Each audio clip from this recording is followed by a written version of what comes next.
Introduction to Physiology. Part 3, Homeostasis. Definition of homeostasis. Homeostasis refers to the dynamic process by which the body maintains a stable internal environment despite external fluctuations. The primary goal of homeostasis is to ensure that the body's internal conditions remain within narrow physiological limits, such as body temperature, pH, and glucose levels. This stability is crucial for cellular function, allowing cells to operate efficiently within optimal parameters. Homeostatic regulation.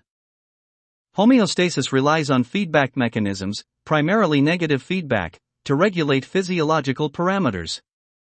A sensor detects changes in a variable, such as blood pressure, and sends this information to a control center, usually the hypothalamus or the brainstem, which then triggers an effector, such as the heart or kidneys, to restore the variable to its set point.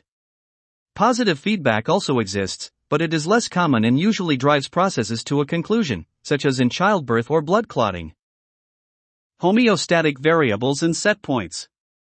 Key physiological variables such as body temperature, normally around 37 degrees Celsius, blood pH, approximately 7.35 to 7.45, and plasma glucose concentration, around 70 to 110 mg/dl after fasting, are regulated tightly by homeostatic mechanisms.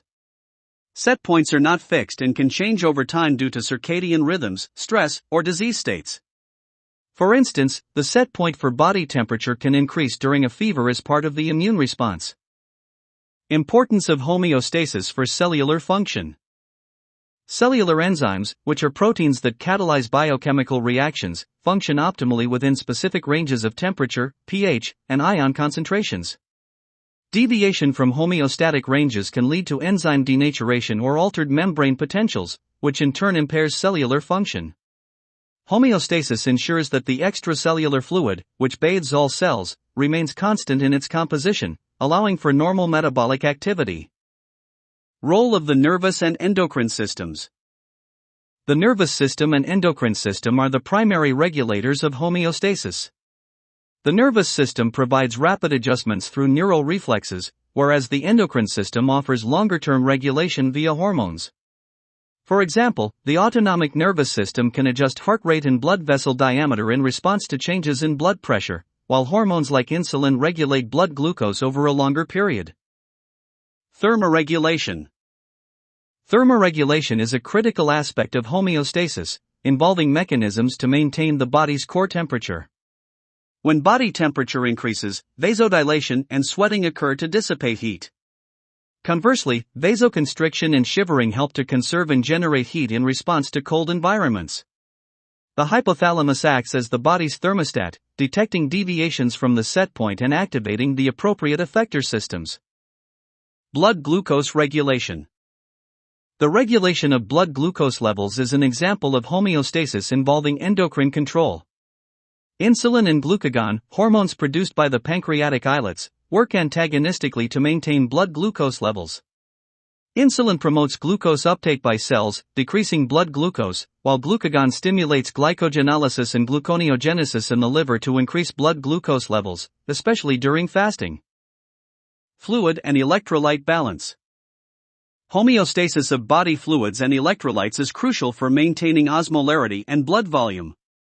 Antidiuretic hormone, ADH, produced by the posterior pituitary, controls water reabsorption in the kidneys, while aldosterone, secreted by the adrenal cortex, regulates sodium reabsorption. These hormones help balance fluid volume and electrolyte composition, ensuring that cellular functions such as action potentials and muscle contraction can proceed normally.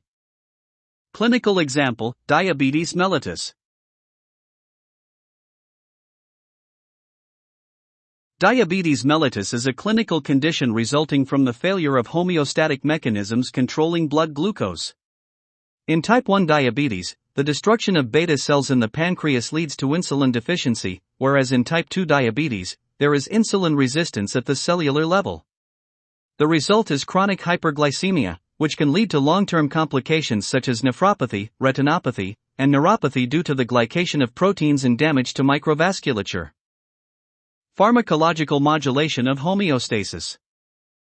Certain drug classes are designed to manipulate physiological homeostasis for therapeutic purposes.